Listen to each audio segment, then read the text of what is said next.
ఇక బ్రేకింగ్ చూస్తున్నాం. ఆదిలాబాద్ జిల్లా ఉట్నూరులో పాత ఉట్నూరుకు చెందిన రాథోడ్ గోపాల్ అనే వ్యక్తి టవర్ ఎక్కి హల్చల్ చేశాడు. 3 రోజుల క్రితం అదృశ్యమైన తన కొడుకు సాయి కుమార్ చెరువులో విగత జీవిగా దొరికాడు. దీంతో తన కొడుకును చంపిన వారిపై చట్టరీత్యా చర్యలు తీసుకోవాలని టవర్ ఎక్కి ఆందోళన చేశారు. పోలీసులు ఎంత చెప్పినా వినకుండా టవర్ పైనే భీష్మించుకు కూర్చున్నాడు.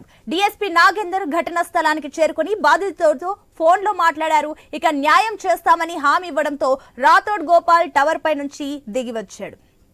దీనికి సంబంధించి మరిన్ని డీటెయిల్స్ మా ప్రతినిధి శ్రీనివాస్ అందిస్తారు. శ్రీనివాస్,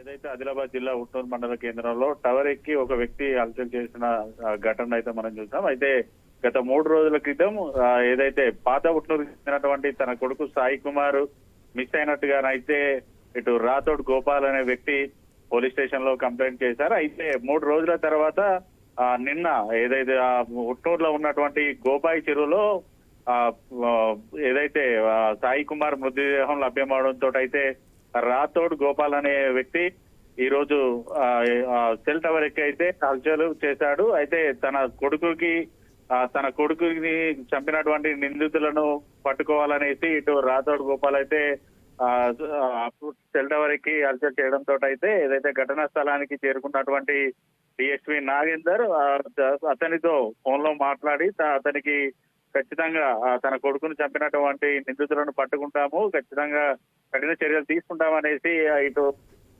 హామీ ఇవ్వడంతో అయితే రాథోడ్ గోపాల్ టవర్ పై నుంచి దిగి కిందికి వచ్చాడు. అయితే ఇప్పటికే గత 3 రోజుల నుంచి కూడా తమకు సంబంధించినటువంటి బంధువుల ఇళ్లలో వెతికినప్పటికీ కూడా తన కొడుకు దొరకపోవడం, ఇటు చెరువులో మృతదేహంగా పడి ఉండడంతో అయితే కుటుంబ సభ్యుల రోదనలు అయితే మిన్నంటున్నాయి. తనకు ఎవరితోటి ఎటువంటి ఇబ్బందులు లేవు, ఎటువంటి గొడవలు కూడా లేవు, కానీ తన కొడుకు ఇలా దొరకడంతో అయితే ఇటు కుటుంబ సభ్యులు అయితే ఆందోళన చెందుతున్నారు. ఖచ్చితంగా అతని చంపిన నిందితులను పట్టుకొని ఖచ్చితంగా కఠిన శిక్షలు వేయాలనేసి అయితే ఇటు కుటుంబ సభ్యులు అయితే డిమాండ్ చేస్తున్న పరిస్థితులు అయితే ఉన్నాయి. Right Srinivas, thank you.